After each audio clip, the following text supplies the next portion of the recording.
Those of you who aren't brave enough, it's okay. We can see your name. We can still call on you and still pick on you. So it's all good. But tonight's not about picking on, obviously, except for Justin.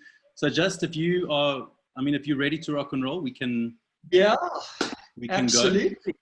Let's do it. Yes, thank you so much for your emceeing and facilitation this evening. And I really want to give a very big thank you and a warm welcome to all of you. I'm very excited to be here with my brand new book, Winning with Relationships, just in case the Zoom background is not as clear as it is to me. So personal development experts love to tout their formulas for success. And I should know, because this is my 6th book and I do it in every one of them. But some formulas rise a little higher than others. And I would say the one that rises above them all is this one: relationships. Because truly, without relationships, well, we can't succeed. And don't take my opinion on this. Let's go to the research. So the Grant study is a study that started at Harvard University in the 1930s. And it's the longest longitudinal study of all time. And all the way back in the 30s, they wanted to figure out what were the critical keys for success. And they took a group of Harvard students and inner city youth from Boston. And they tracked them their entire lives. Now, this study is still going on. Most of those people have now died, and they're now following their children and their grandchildren. And they fully expected that the keys to success would be IQ, qualifications, how much work experience you had. Well, it turned out that wasn't true at all. So, for instance, those with average IQ did as well as those with genius IQ, which is pretty good for me. I took an IQ test and I tested negative. What about qualifications, degrees, diplomas? Well, if you think about it, the world is actually run by dropouts. Yeah? Bill Gates of Microsoft, Zuckerberg of Facebook, Richard Branson of Virgin, he's not a dropout. He never got to university to drop out. And right now, the dropouts on the call are saying, yes, I knew it, there's still hope for me. So qualifications, work experience, and IQ are helpful. They may get you through the door. But it turned out that neither of those were essential to achieving standout success. So what was? Well, it was one particular factor, folks, and people who registered highest on this factor earned, on average, $150,000 more than those who registered lowest. And on top of it, they were significantly happier. Now, you might think, particularly when it comes to professional success, that it would have been technical skills, that the best engineers would have risen to the top of the profession, that the best teachers would be at the top, that the best doctors would be at the top. Well, we might hope that that was the case, but in fact, it wasn't. The ones who earned $150,000 more than the ones who were lowest were those who were highest on, spoiler alert, one of the words is in the title of my book, relationships. It was the ones who had the strongest, warmest, most connected relationships. In fact, what was so astonishing is that there was a 70% correlation between strong relationships and happiness. Now, you've got to know, in psychology, a 30% correlation is considered outstanding. This is 70%. That means that your relationships are the single most important external ingredients to your happiness. There is no such thing as success without successful relationships. The book I wrote before Winning with Relationships is this book here, Pitch to Win, and I really want to do a warm shout out here to my publisher, Tim Richmond, who's just done a phenomenal job with both these books. And the reason I wrote Pitch to Win is because I had done some work with a number of very high-performing teams who'd achieved some great wins. And they asked me to create the formula so that they could then share it internally. And this is exactly what I did. But the more I began to work with these high-performing winning teams, the more I realized that the pitch was actually won before the pitch. It was won in the extent to which they had built great relationships. I mean, think about it, folks. Who do you want to do business with? Well, people you know, trust, and like. Imagine somebody's got a great product, great service, but you really don't like them. Are you going to do business with them? No way, right? No way. The quality of our lives depends on the quality of our relationships. The Zulus say, muntu, ngumuntu, ngabantu. A person is only a person because of other people. Well, Western science has proven what African culture has known for millennia. This is the philosophy of Ubuntu. I am because we are. Now that might sound like quaint ancient wisdom, but it is even more profound than we realize. See, neuroscientists have actually proven what the Zulu people have been talking about all this time. There's a part of the brain called the mirror neuron network. We actually mirror the emotions and the behavior of the people around us. Yeah? You just think about it. When somebody smiles, you tend to smile back, even if you're not entirely feeling like smiling, right? Because part of the brain actually that triggers smiling will be triggered in the presence of somebody who's smiling. In the Framingham Heart Study, they found something extraordinary. If you have a close friend who becomes obese, you have a 56% increased chance of becoming obese yourself. Now, that's no excuse to blame your bigger friend when you slip up on your diet. But what it tells us is that we are way more interconnected. Why do so many of my clients, and I know many of you here are on the call tonight and welcome, there's Mark Kahn from London, from Investec London. Investec London, they are obsessed with culture. It's one of the most extraordinary cultures, Investec's culture, extraordinary culture. And they protect that culture like gold. Why?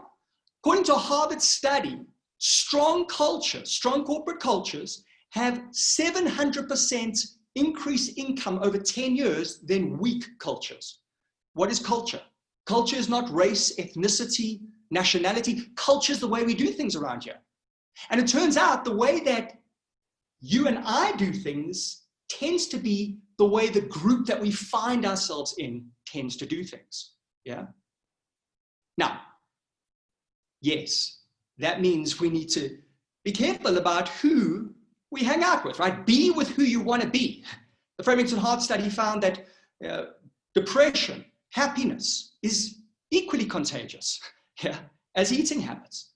But it means that we actually have to be emotional leaders rather than emotional followers. Because yes, you will be tempted to fall into the negativity of the person around you, but you need to take charge, right? So that you can exemplify. See, your greatest leadership tool is your own example. People don't listen to what you say. They listen to what you do. Their mirror neuron network, whether they like it or not, tends to connect with what it is that you are doing. Imagine a world where when you were happy, people were happy. When you were angry, they were angry. When you were conscientious and generous, they were conscientious and generous. Guess what? You live in that world. To a large degree, your behavior and emotions determines the behavior and emotions of the people around you. If you choose to be a leader rather than a follower. So, there are a number of laws. 21. Of course, these are not legal laws. You won't get arrested if you don't follow them, although your relationships may be arrested. So, I'm not going to share all 21 because I want to hand over to Jason shortly. But I thought, Jason, what I would do is just start with the first one, because the first one is really primary. Yeah. And this really goes to the heart of great relationships, be they personal or business. Yeah. You can measure how effective you are in your relationships by the extent to which you are able to motivate others to do what you want done.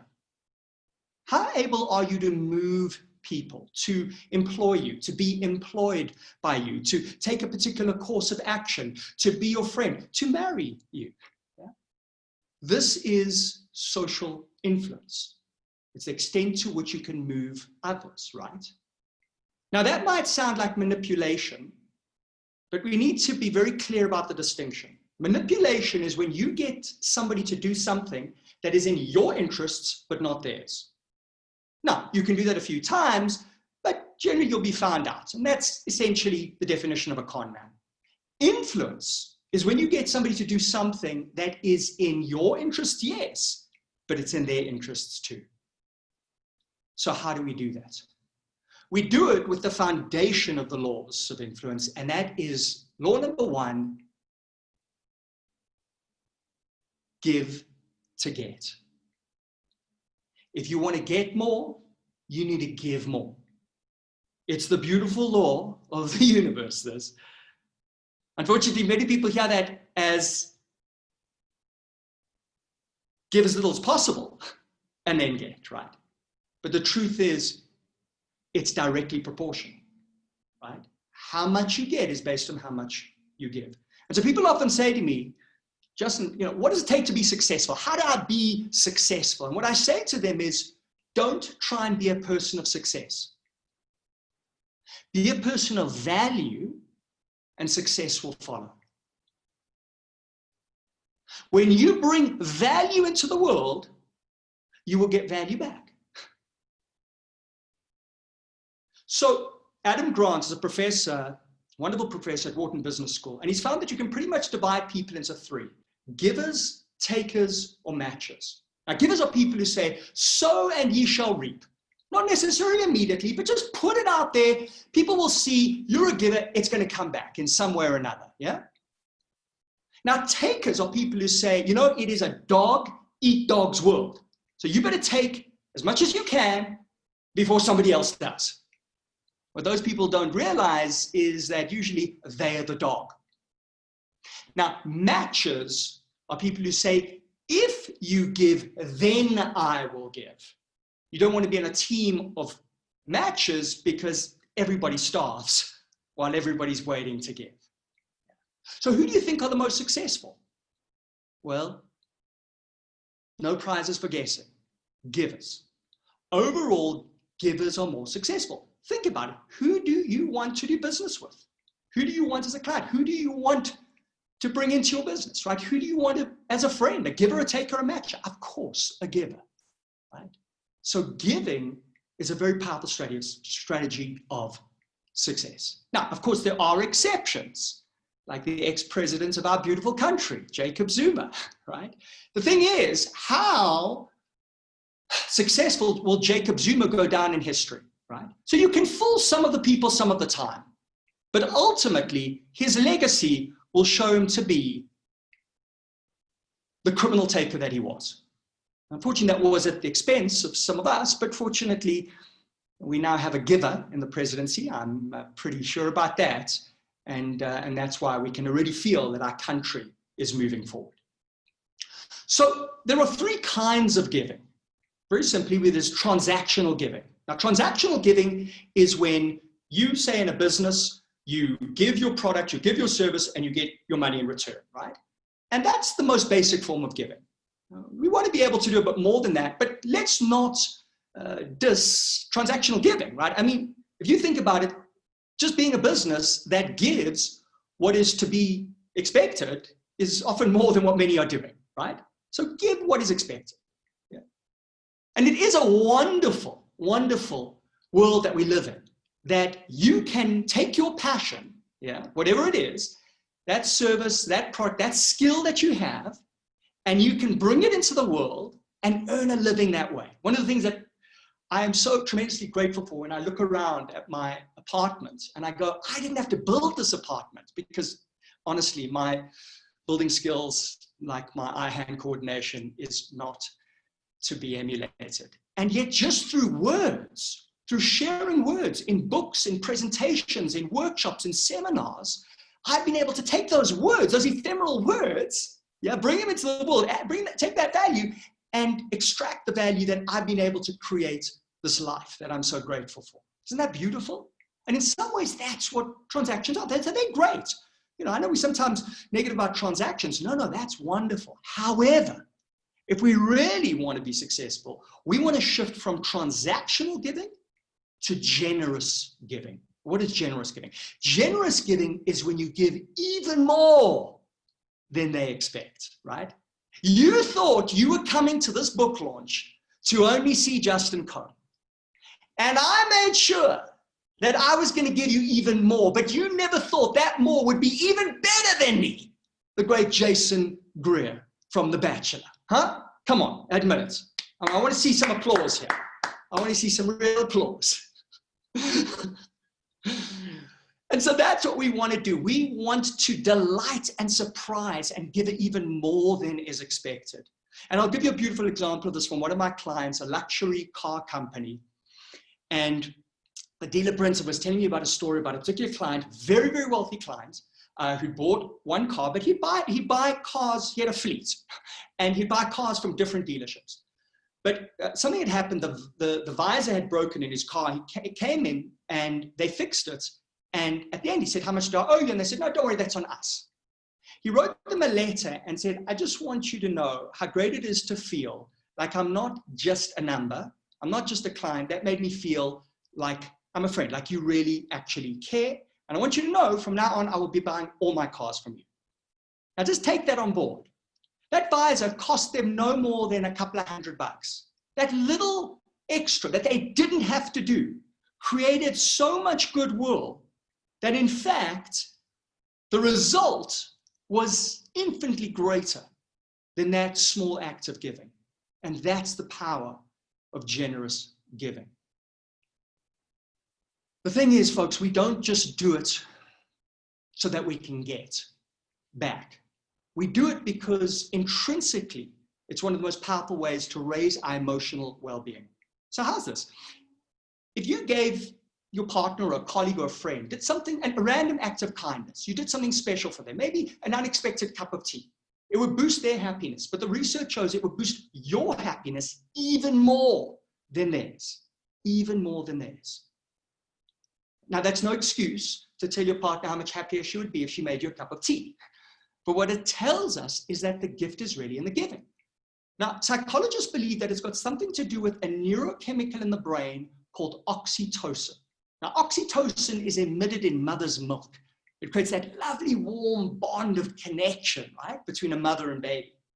But it turns out that oxytocin is also a natural anti-inflammatory that protects the heart against stress-related damage. So that makes little sense of some other extraordinary research, which shows that, first, the bad news, if in the past year you had a major stressor like going bankrupt or divorced, you would increase your chances of dying by 30%. However, the good news is, if you're somebody who regularly helps others, your increased chances of dying are 0. And the belief is that that's due to oxytocin, this wonderful anti-inflammatory. So how do you get the oxytocin flowing? You do not need to look for a breastfeeding mother. All you need to do is help someone, connect with someone, give, and your brain will reward you. Why? Well, because your brain, which developed to help you survive and thrive, knows that when you're a giver, it's good for you, right? It's in your interest. And so that's why you get these feel-good chemicals. So I guess that first law, give to get, is about the most selfish thing you can do, and also the most selfless. And that brings us to the third and final form of giving, which is what I call psychological giving. And psychological giving is when you're not actually giving any particular thing, you're giving attention, appreciation, admiration, right? It's a smile, it's a thank you, it's a hey, how you doing, right? It turns out that strong corporate cultures are defined by high quantities of approval cues, attention, admiration, calling people by their name, right? Giving them that acknowledgement. And low corporate cultures are defined by high disapproval cues. We don't look people in the eye. We don't know their name. We pass them in the corridor without acknowledging them. Yeah? In the 1940s in Europe, in certain orphanages, it was believed that it was better not to touch the orphans at all. Give them their food, their shelter, look after their physical needs. But these orphans didn't have their psychological needs taken care of because they believed that that would spread germs. The death rate in those orphanages was 75%. 75%. And so, is it now clear how absolutely essential connection really truly is? And that's one of the things that is so critical for us to pay some attention to in a time of Corona, because loneliness has increased 30%. Creative collaboration is down. Now, I'm convinced it doesn't have to be that way, that there are ways to connect and collaborate and not be lonely. And we're doing it right here today, right? This isn't social distancing. This is physical distancing. I don't know where the social distancing thing came from. This is physical distancing. And through physical distancing, we can still be social. We can still connect. And I want to thank you for being here, social and connecting with me and Jason. Jason, over to you.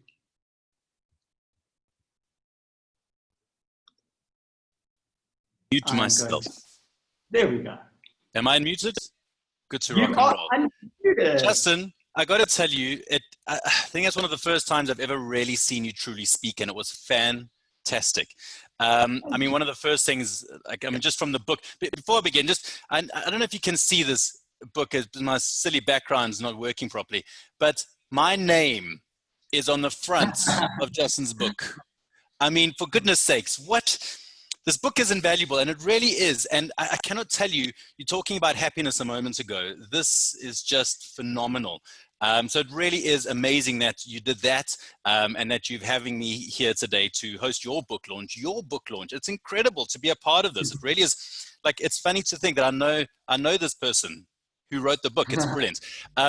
Just thank you so much again for this wonderful book. I got to ask you though, 21 laws of influence in love and business. Why the 21? Was there a specific reason? I was really hoping you wouldn't ask that, Jay.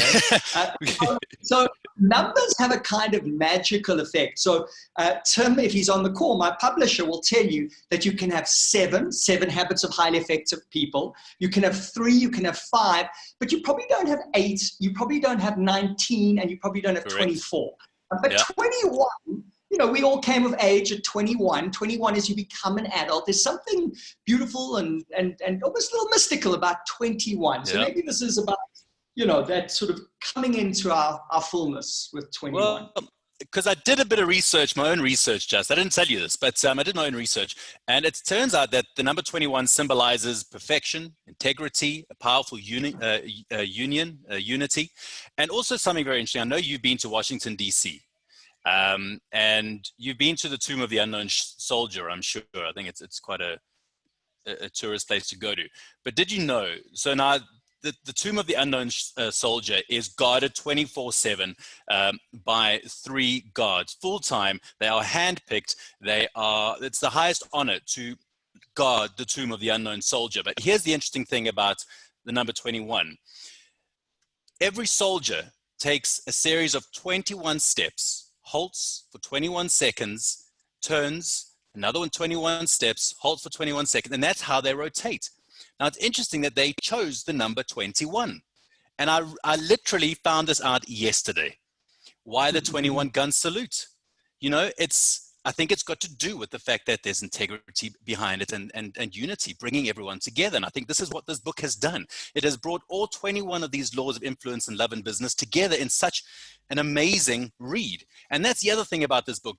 Yes, I'm waxing lyrical here about your book. It's just, this is what makes it so brilliant, is that it's an easy read as well, which is fantastic. You've written it in such a way that everyone can read it, including people like Mapaseka Mokwele, the life coach and host of Single Wives SA, of which you are a co-host and presenter. I'm very curious to chat to you about that in just a moment. But you've got some other beautiful testimonials here. How does that feel for you to get the kind of testimonials? These are phenomenal. I mean, we've got Sir Eric Peacock, the chairman, Academy of Chief Executives in the UK. More than a book on relationships. This is a tour de force on leadership. Humbling. Yeah, Jason. I think, you know, what I find, when I was discussing this with my publisher, I want to write a book on relationships that's relevant both in love and business. Now, that's usually you will see relationships, books that are either about love or either about business.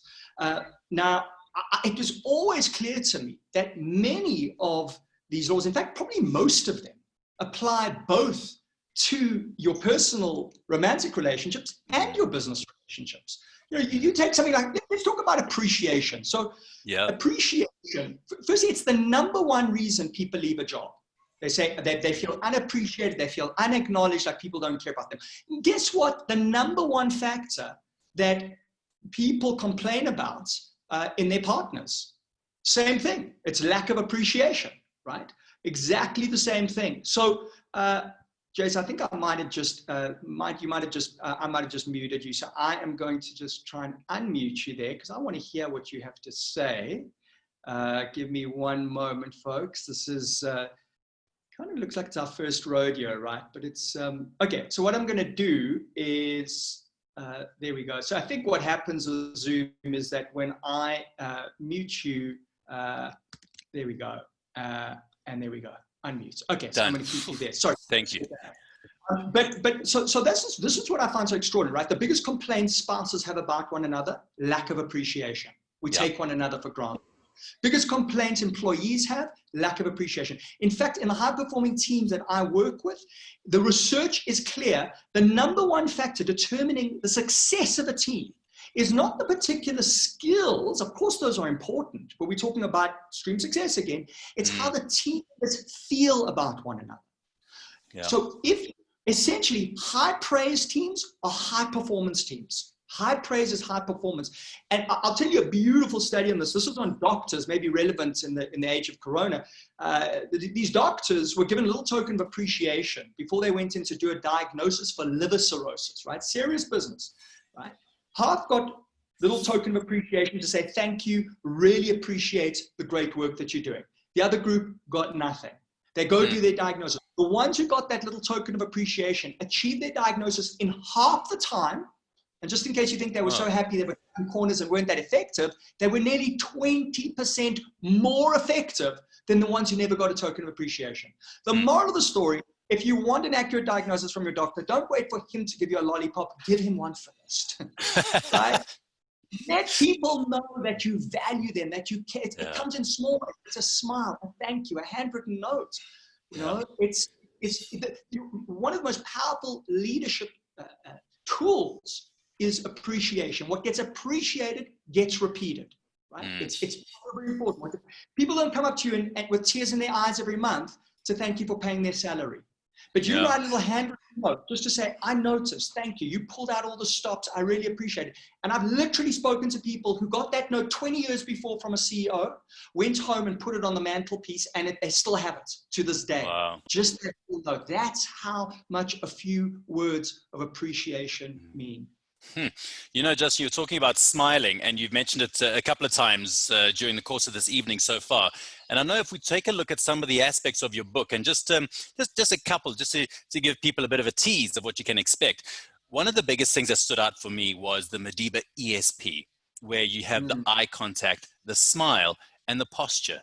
I mean, those are effective in not only business, but certainly in relationships as well, from a friend perspective, even meeting new people too. Exactly, Jason. I tell the story in the book. I had the privilege of meeting Madiba. It wasn't because I was special. It was because he thought everyone was special.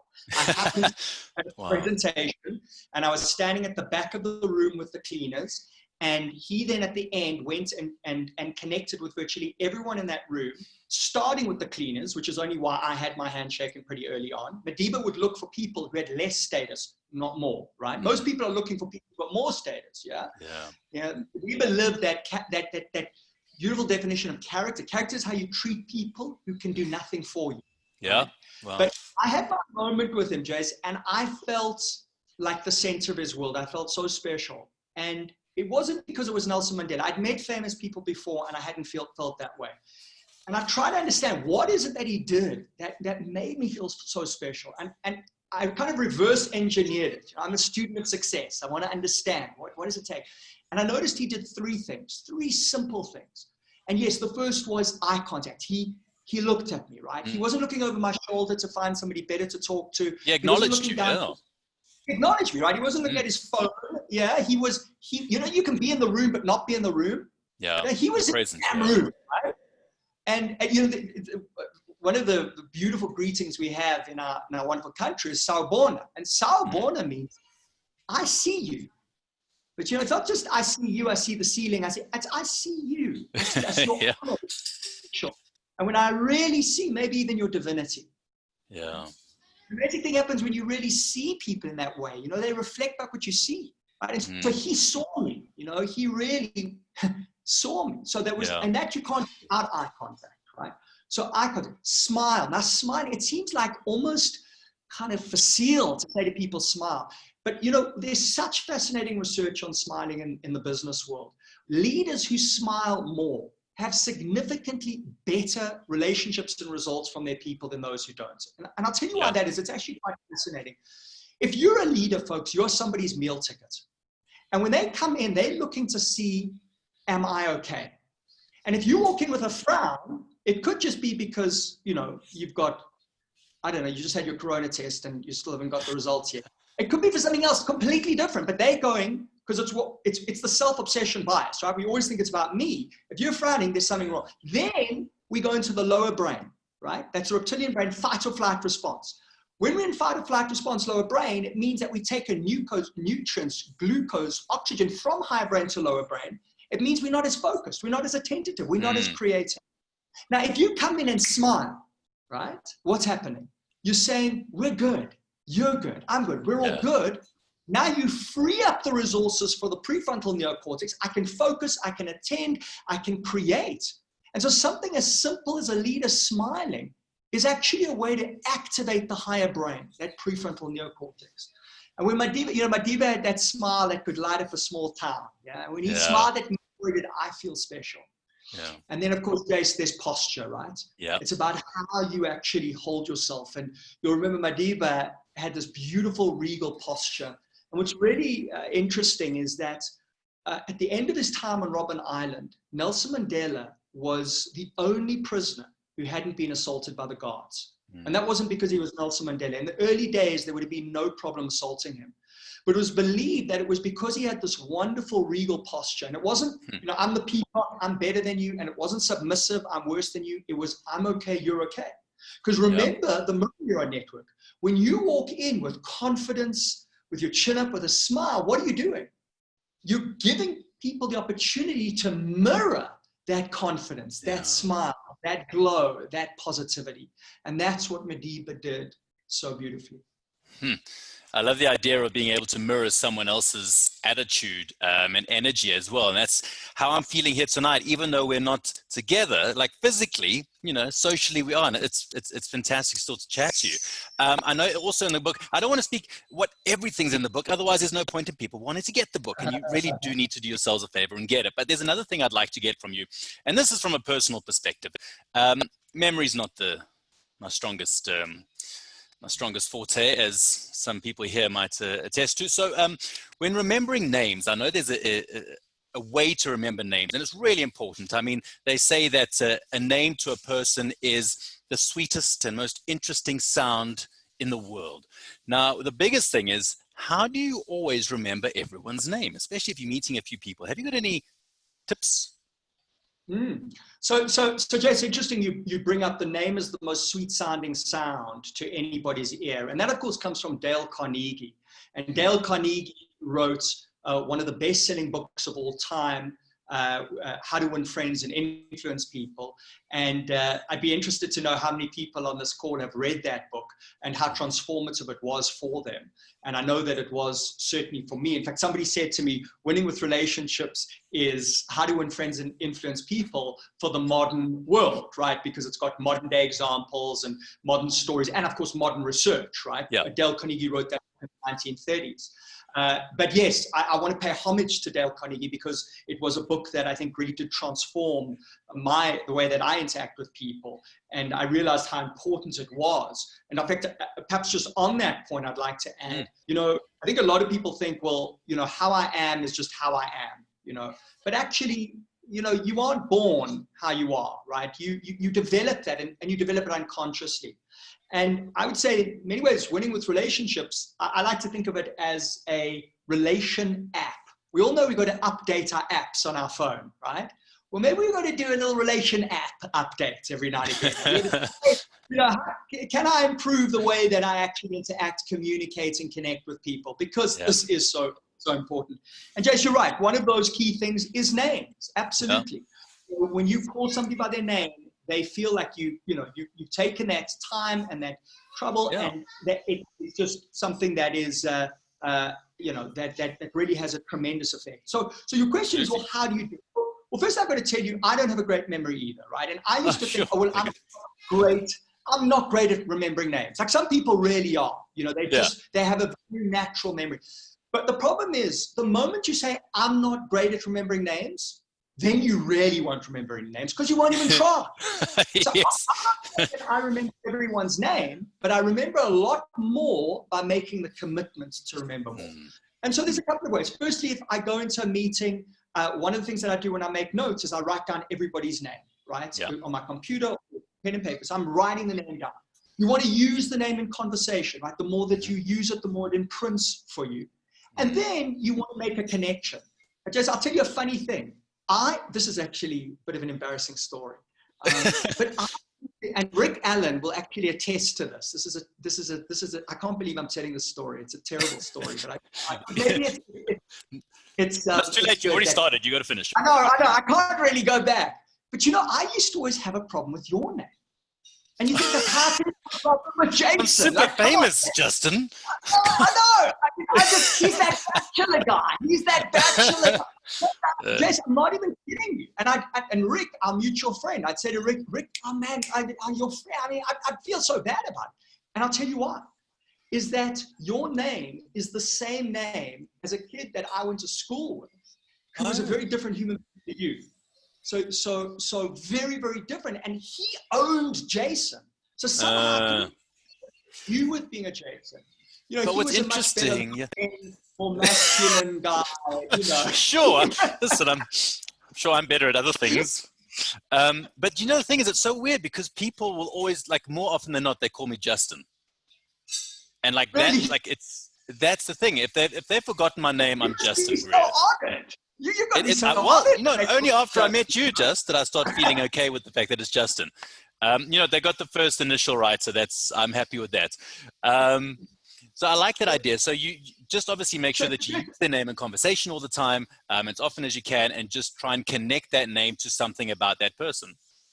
Right. And so now what I do, when I think of you, I, in my head, have paired you with the Jason from school.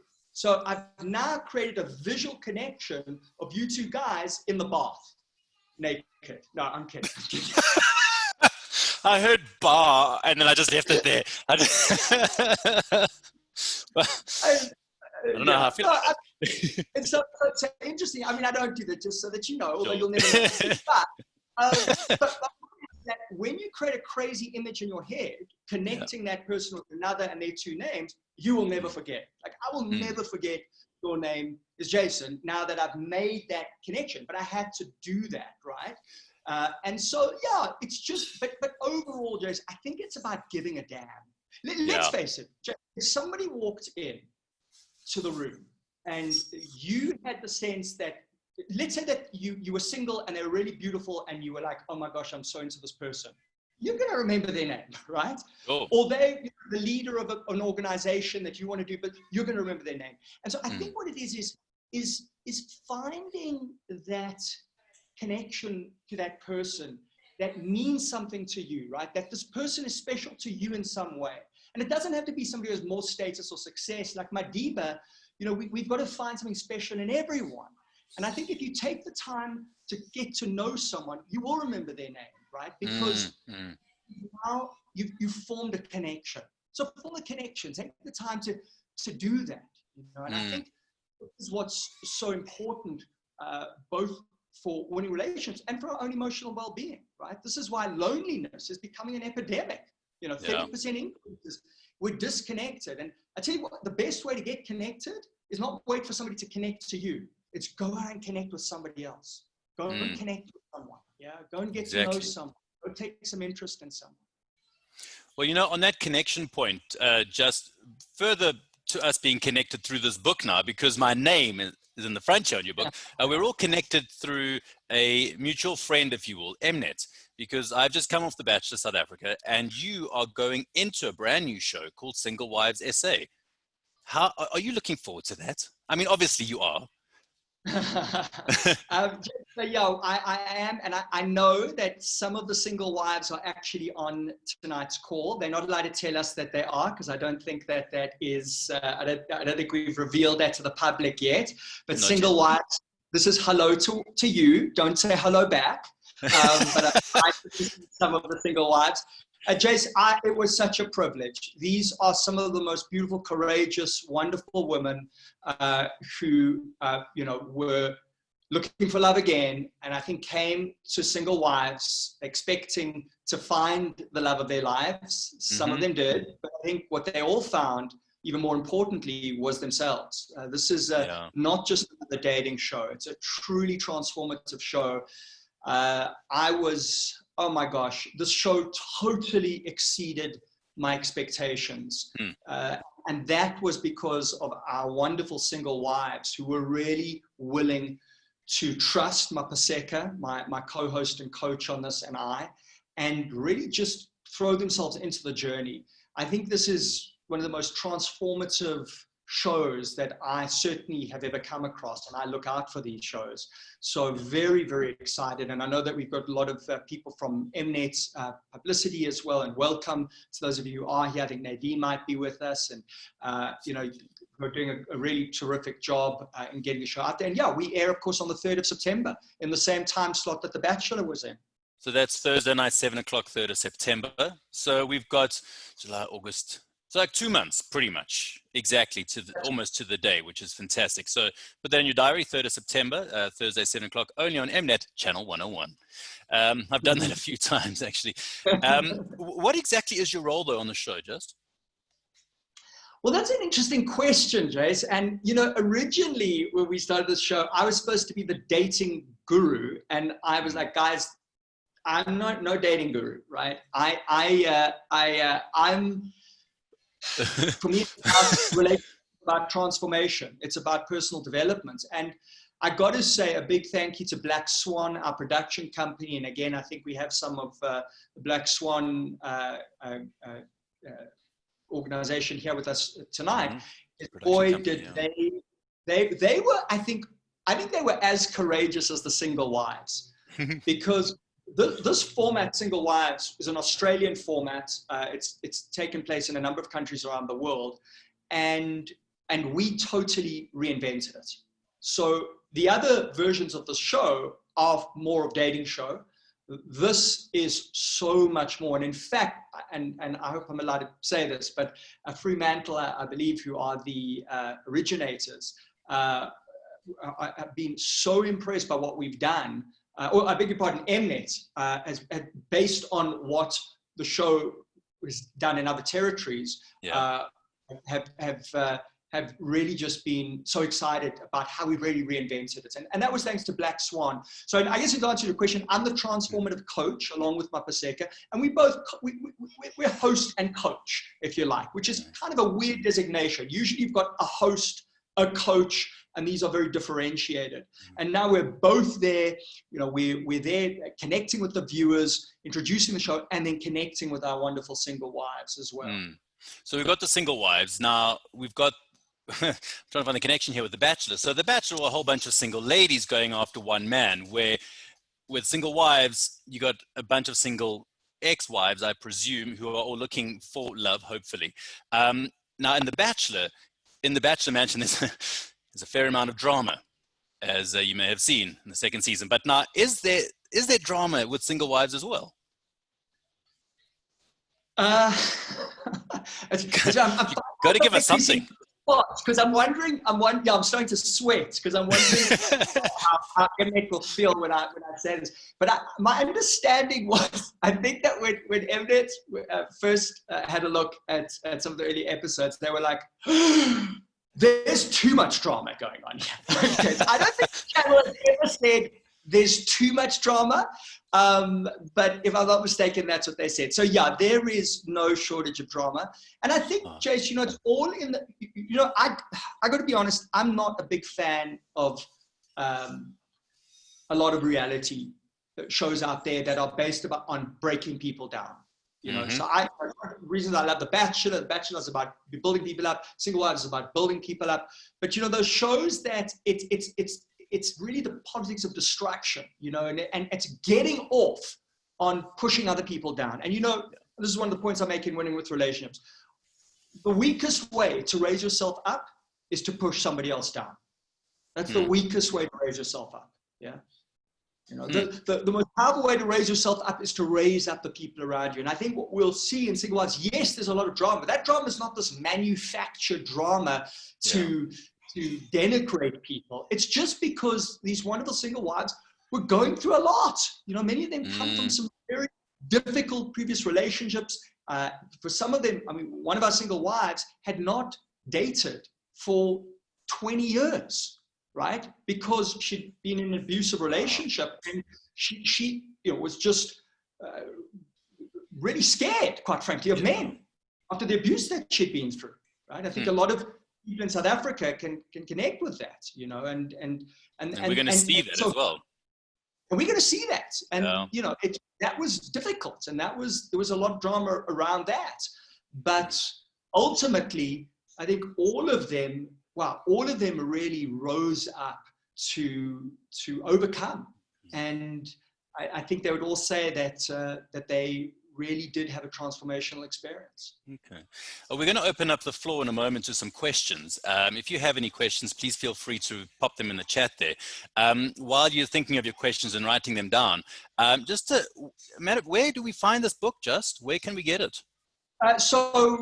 Very proud to say that it is at all bookstores. Well, when I say all bookstores, it should be at all bookstores, but it might take a few more weeks to get there. I'm very excited to say that it is in CNA, and it is no just exclusive books. Exclusive books have supported me, and each one of my 6 books over, gosh, how many years ago? When did I write my first book? It's too many years ago. But CNA is really wonderful to have on board because they have huge penetration around the country. Yeah. And then, of course, it's also on Amazon and Take-A-Lot. So pretty much everywhere where good books are sold. Some key takeaways from the book. Just anything in particular that you'd like to kind of put forward as a sort of a little carrot to say, listen, you can't do without this book. Listen, there's 21 reasons why you can't do without this book, but anything in particular? Well, Jace, I would say I had to have the humility to say, I don't always get it right. And sometimes I get it profoundly wrong. And I hope that I won't offend anybody by citing the third law of influence, which is don't be an arsehole. and that you wouldn't have found in How to Win Friends and Influence People. No, and, my wife made me read that chapter twice, actually. To my mind, she didn't need to, Jace, because you are what we call in Jewish people have got a term. It's a beautiful term. It's called mensch. And a mensch, and I always used to hear my grandfather using that term and grandmother, and they would use it to describe somebody who they really respected and admired and acknowledged. And the word really means somebody who's honorable, somebody who's ethical and honorable. And I remember as a kid hearing them use that word, and man, I just hope that one day somebody might refer to me in that way.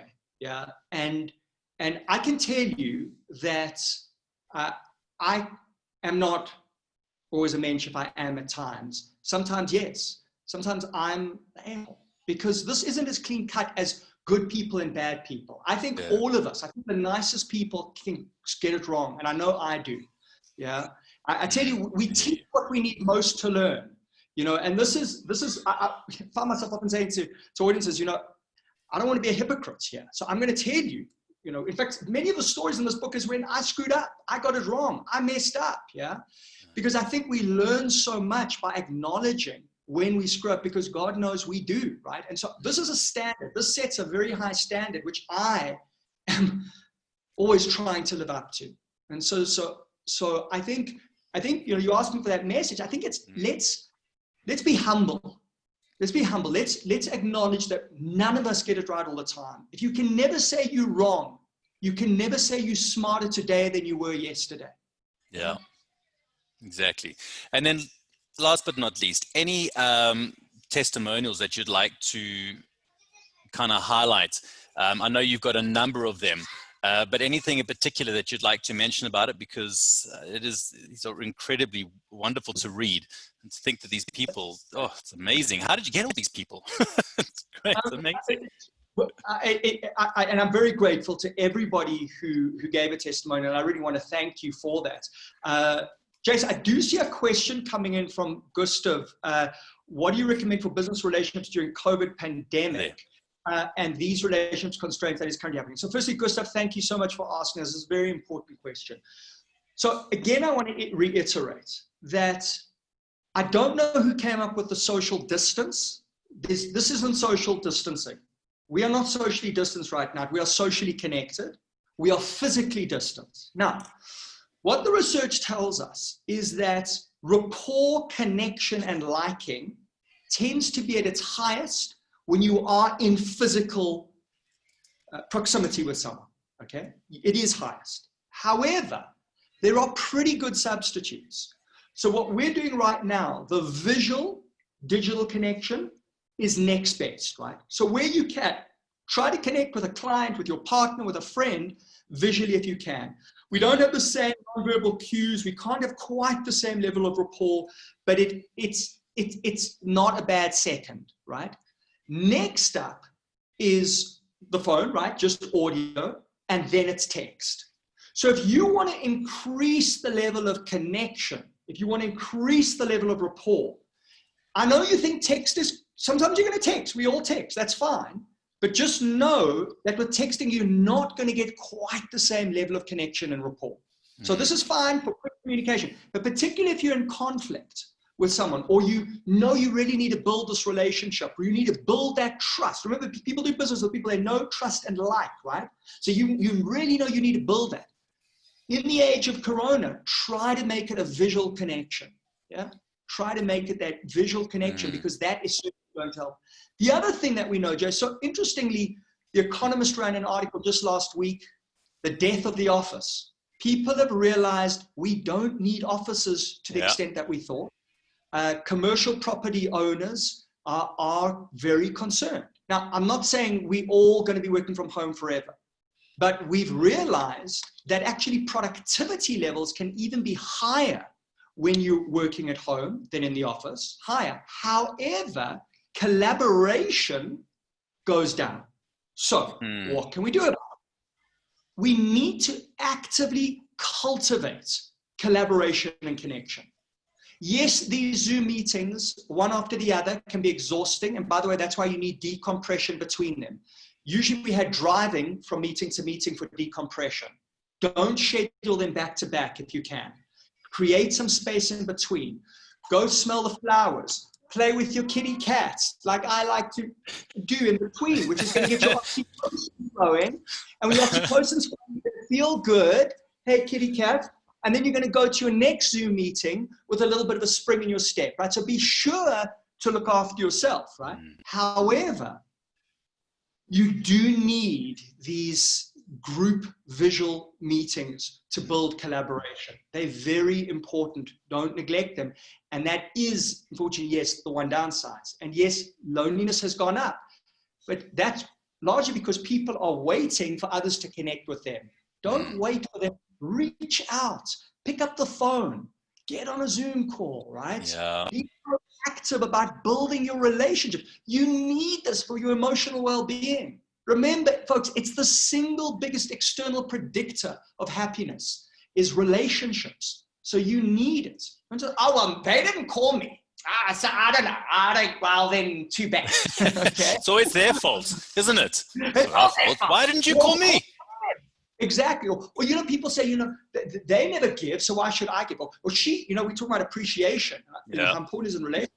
I remember a lady saying to me, yeah, you know, Justin, you're so right. My husband never expresses appreciation. I said, okay, when was the last time that you did? Crickets, right? Yeah.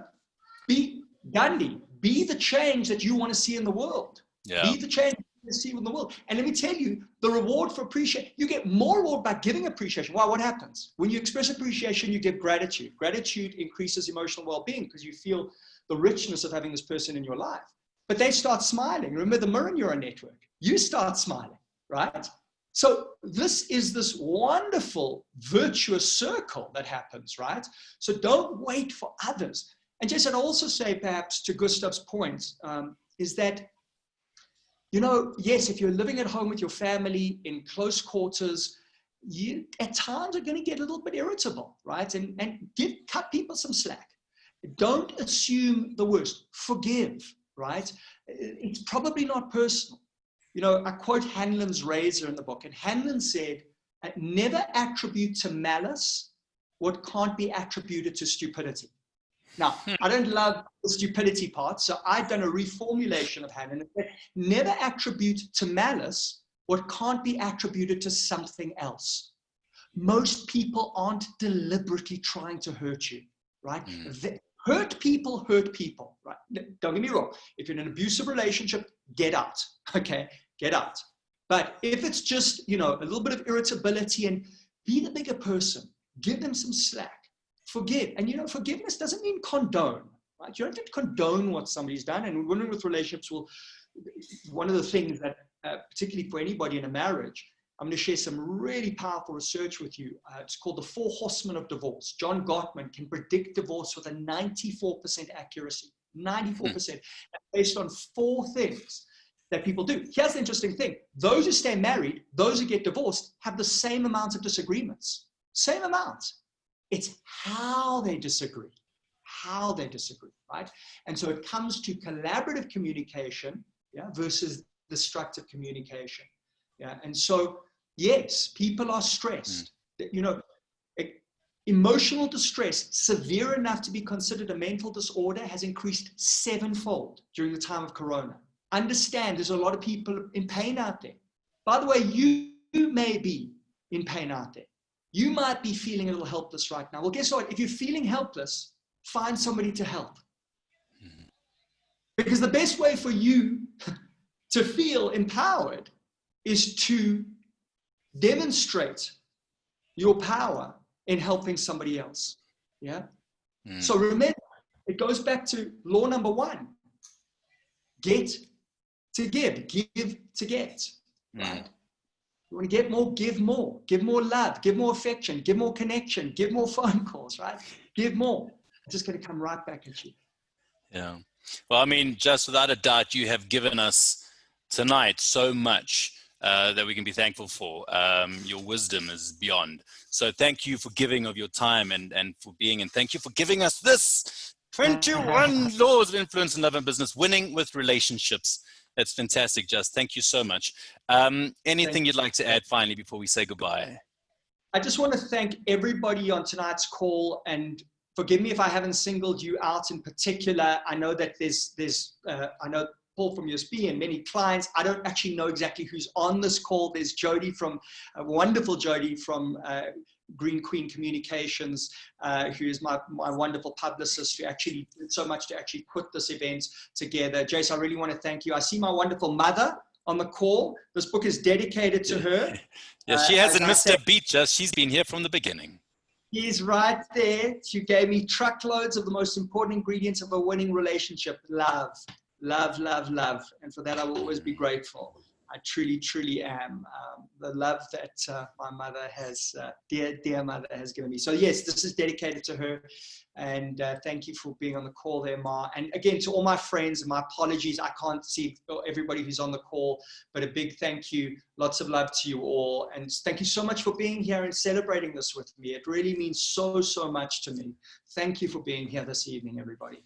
Yeah, it means so much to us as well. So just thank you very much. Winning with Relationships on sale now. CNA Go tomorrow. Go get it. And of course, it'll be Take a Lot on Amazon as well. And of course, Single Wives SA, which will be starting on the 3rd of September on Mnet Thursday, 7 p.m. So just thank you again for everything. Thank you for the book. Thank you for the opportunity to be here and talk to you and interview. It's been amazing. And thank you for putting my name on your book. That's fantastic. I appreciate that, Just. Thanks to everyone again. Thank you, Jace. Okay. Thank you so much. Bye. Thanks, Ed. Bye-bye, everyone. Thanks a lot. Cheers. Oh, there's Ed Jordan. Jed. Love you, Eddie. Wait, don't get it.